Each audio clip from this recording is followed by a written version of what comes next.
एक जंगल में एक चिड़िया एक पेड़ में अकेले ही रहती थी। वह बहुत टाइम से बाहर भी नहीं गई थी क्योंकि उसने अपने लिए खाना बचा के रखा हुआ था। पर अब समय कुछ ऐसा था, उसका खाना ख़त्म हो गया था। अब उसे बाहर जाना था।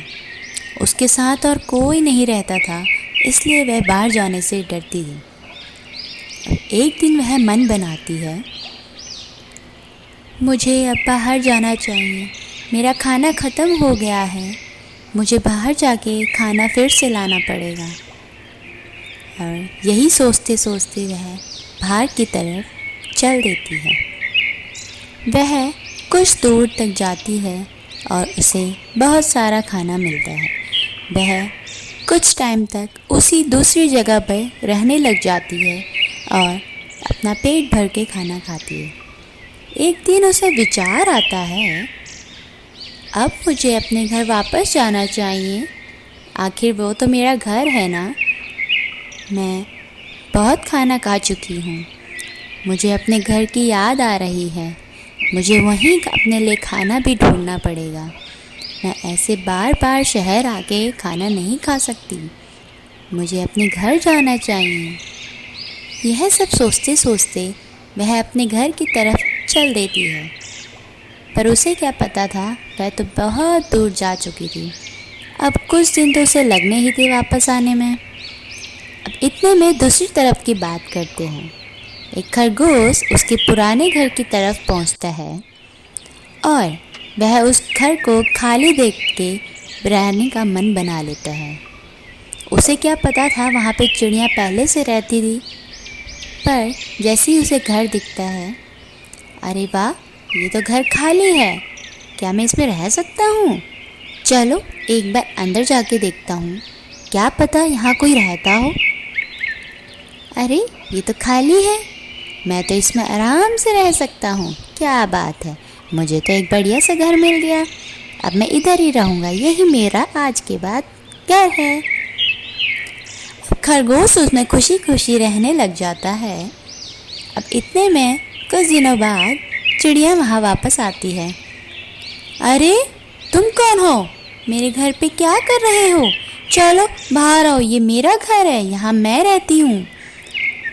अरे अरे आराम से, यहाँ मैं कितने दिनों से रह रहा हूँ, तब तक तो यहाँ कोई नहीं आया, और जब मैं यहाँ आया था तब भी यहाँ कोई नहीं था। यह घर तो खाली था, इसीलिए खाली देख के मैं यहाँ पे रहने लग गया। अब तो ये घर मेरा हुआ, तुम्हारा नहीं हुआ अभी घर, अब ये मेरा घर है। अरे तुम क्यों मेरे से मेरा घर छीन रहे हो?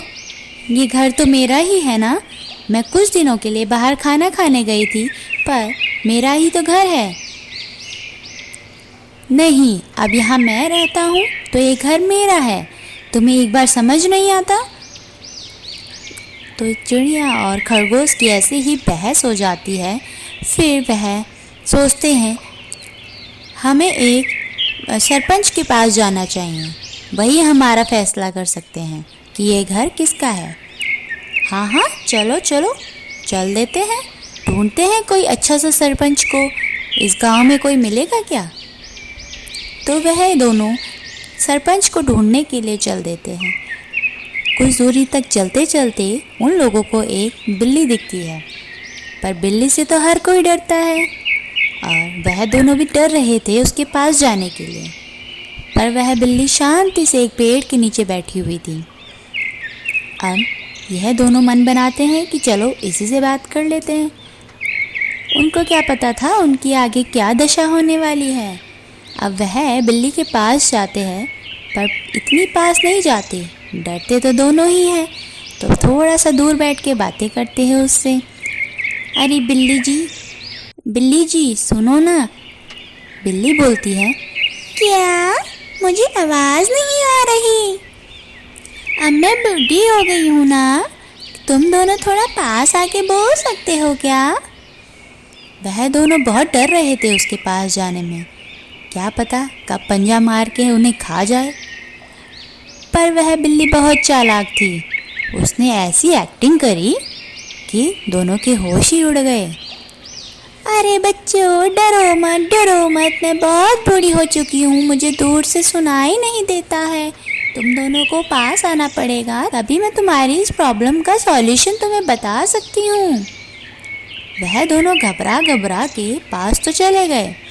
अब जैसे ही वह दोनों अपनी बातें उसे बताने जा ही रहे थे, इतने में ये बिल्ली ने मारा पंजा, दोनों को अपने पंजे में जकड़ के उन्हें खा गई। इस कहानी से हमें यह सीख मिलती है, दो की लड़ाई में हमेशा तीसरे की जीत होती है। तो इसीलिए कभी लड़ाई नहीं करनी चाहिए। अगर लड़ाई करी है तो उसका समाधान खुद निकालना चाहिए। नई कहानी के साथ फिर मिलते हैं, तब तक के लिए बाय बाय।